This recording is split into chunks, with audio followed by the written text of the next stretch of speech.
वाक्य प्रकार, हिंदी में वाक्य प्रकार से संबंधित प्रश्न अवश्य आता है। वाक्यों के प्रकार की यदि बात की जाए तो मुख्य रूप से वाक्य दो प्रकार के होते हैं, रचना के आधार पर और अर्थ के आधार पर। लेकिन रचना के आधार पर भी वाक्य 3 प्रकार के होते हैं और अर्थ के आधार पर वाक्य 8 प्रकार के होते हैं। रचना के आधार पर वाक्यों का प्रकार, सबसे पहले सरल वाक्य होता है, इसके बाद मिश्रित वाक्य होता है और तीसरा संयुक्त वाक्य। सरल वाक्य, मिश्रित वाक्य और संयुक्त वाक्य, ये रचना के आधार पर वाक्यों के प्रकार होते हैं। अगर देखा जाए अर्थ के आधार पर वाक्यों के प्रकार, तो अर्थ के आधार पर वाक्यों के 8 प्रकार होते हैं। सबसे पहले विधिवाचक वाक्य, इसमें एक विधान होता है विधिवाचक वाक्य। मधु मेरे घर आई, यह विधिवाचक वाक्य हो गया, एक विधान इसमें। दूसरा निषेधवाचक वाक्य, मधु मेरे घर नहीं आई, यह निषेधवाचक वाक्य हो गया।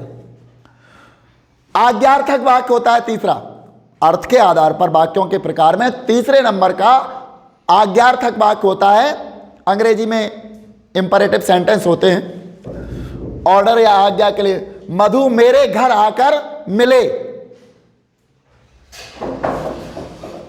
चौथा है प्रश्नवाचक वाक्य, क्या मधु मेरे घर आई या क्या मधु मेरे घर आएगी, मधु मेरे घर क्यों आई, मधु मेरे घर कब आई, आदि वाक्य प्रश्नवाचक वाक्य की श्रेणी में आते हैं। पांचवा विस्मयादि बोधक वाक्य। विस्मयादि बोधक वाक्य ये आश्चर्य प्रकट करने के लिए होते हैं। जब कोई अप्रत्याशित घटना घटती है तो वहां विस्मयादि वाक्य का प्रयोग किया जाता है। इसके वाचक शब्द होते हैं ओह, अरे, वाह।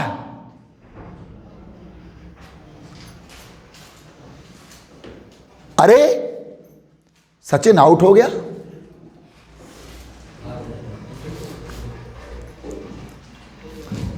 अरे मधु मेरे घर आई। अगला इच्छा बोधक वाक्य, इसमें विश होती है हमारी इच्छा, कामना क्या है हमारी, अच्छा हो मधु मेरे घर आए। सातवां है संदेह सूचक, शायद मधु मेरे घर आई होगी, यहां संदेह है। संकेतार्थक, यदि मधु जानती तो मेरे घर जरूर आती, अवश्य आती, ये संकेत सूचक वाक्य। तो वाक्यों के प्रकार के लिए आप लोगों को ध्यान देना है। वाक्य 2 प्रकार के, रचना के आधार पर और अर्थ के आधार पर। रचना के आधार पर 3 प्रकार के वाक्य होते हैं, सरल, मिश्रित और संयुक्त। और अर्थ के आधार पर वाक्य 8 प्रकार के होते हैं, विधिवाचक, निषेधवाचक, आज्ञार्थक, प्रश्नवाचक, विस्मयादि बोधक, इच्छा बोधक, संदेह सूचक और संकेतार्थक।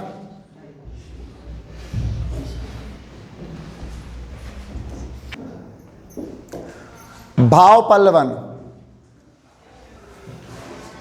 आगामी परीक्षा में भाव पल्लवन से भी एक प्रश्न पूछा जाता है। पल्लव का अर्थ होता है पत्ते, अर्थात किसी सूत्र या सूक्ति या विचार के पत्ते पत्ते तक जाना, किसी भाव को गहराई से समझना और समझाना भाव पल्लवन कहलाता है। यदि कोई सूक्त हमको दिया जाता है और उस सूक्त का उसके विचारों को यदि हम अच्छे से समझा सकते हैं, उसके भाव को विस्तार से समझा सकते हैं या समझा देते हैं, यही भाव पल्लवन कहलाता है। सूत्र रूप में कही गई बात को विस्तार से समझाना भाव पल्लवन या भाव विस्तार कहलाता है। भाव पल्लवन का दूसरा नाम भाव विस्तार भी है। जैसे कुछ सूक्त हमने यहां दिए हैं और इन सूक्त को किस प्रकार से समझाना है, किस प्रकार से इनका भाव विस्तार करना है, वही भाव पल्लवन है। पहला सूक्त है बैर क्रोध का अचार या मुरब्बा है। दूसरा सूक्त है दूर के ढोल सुहावने होते हैं। और तीसरा सूक्त है चरित्र सबसे बड़ा धन है। जहां तक पहले सूक्त का सवाल है, आचार्य रामचंद्र शुक्ल के निबंध क्रोध से उद्धृत किया गया है। आचार्य रामचंद्र शुक्ल ने एक निबंध लिखा है क्रोध, उसमें यह सूक्त है बैर क्रोध का अचार या मुरब्बा है। जिस प्रकार किसी फल का हम तत्काल प्रयोग ना करके अचार या मुरब्बा के रूप में भविष्य में प्रयोग करने के लिए रख लेते हैं, उसी प्रकार यदि किसी प्रकार का हमको क्रोध आता है, किसी दुखदाता ने हमको दुख दिया है और हमको क्रोध आता है, तो हम उस क्रोध का तत्काल प्रतिक्रिया ना देते हुए उस क्रोध पर भविष्य में समय आने पर उस क्रोध को अपने अंदर संजो के रखते हैं, तो वो क्रोध ना होकर के बैर का रूप धारण कर लेता है। इसलिए कहा गया है बैर क्रोध का अचार या मुरब्बा है। दूसरा सूक्त पद्मलाल पुन्नालाल बख्शी ने एक निबंध लिखा है दूर के ढोल सुहावने होते, उसी का शीर्षक यहां पर है। यहां पर भी अगर इसका भाव विस्तार करें या भाव पल्लवन करें तो हम कह सकते हैं सामने की वस्तु, नजदीक की वस्तु अर्थात वर्तमान, दूर अर्थात भूत या भविष्य जो हमारे पास नहीं है। हर व्यक्ति वर्तमान की कर्कशता से डरता है, भयभीत होता है। वर्तमान किसी को अच्छा नहीं लगता है क्योंकि उसकी कर्कशता उसके पास आती है। यदि कोई ढोल नजदीक बजता है हमारे, तो हमारे कान में यानी कर्ण कटु लगता है, कानों को अच्छा नहीं लगता है। लेकिन वही ढोल की आवाज किसी दूसरे गांव से या दूर से आती है तो हमारा मन विभिन्न प्रकार की मनोरम कल्पनाओं में खो जाता है। ऐसी कल्पनाओं में खो जाता है जो माधुर्य गुण से युक्त होती है। मन सोचने लगता है किसी घर में उत्सव हो रहा होगा, कहीं दुल्हन अपने आने वाले भविष्य के सपनों में खोई हुई सिमटी सी एक कोने में बैठी होगी, इत्यादि हमारे मन में सपने आने लगते हैं। लेकिन वही ढोल यदि हमारे नजदीक बजता है तो हमें वो कर्णकटु लगता है। इसी प्रकार हम जो वर्तमान में जिस धरातल पर जी रहे हैं उससे हम संतुष्ट नहीं हैं। हमको सुनहरा क्या लगता है? भविष्य। ऐसा होगा भविष्य में, हम भविष्य में ऐसा करेंगे। और ज़्यादातर लोग भविष्य के बारे में सोचते रहते हैं। ज़्यादातर युवा लोग भविष्य के बारे में सोचते हैं कि हमारे भविष्य में क्या होने वाला है, क्या होगा। आज की स्थिति से वो प्रसन्न नहीं।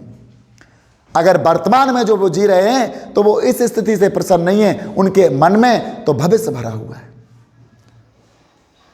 इसलिए पद्मलाल पुन्नालाल बख्शी ने कहा है भविष्य उनको मनोहारी लगता है, सुहावना लगता है। जो वृद्ध होते हैं उनको भूत सुहावना लगता है।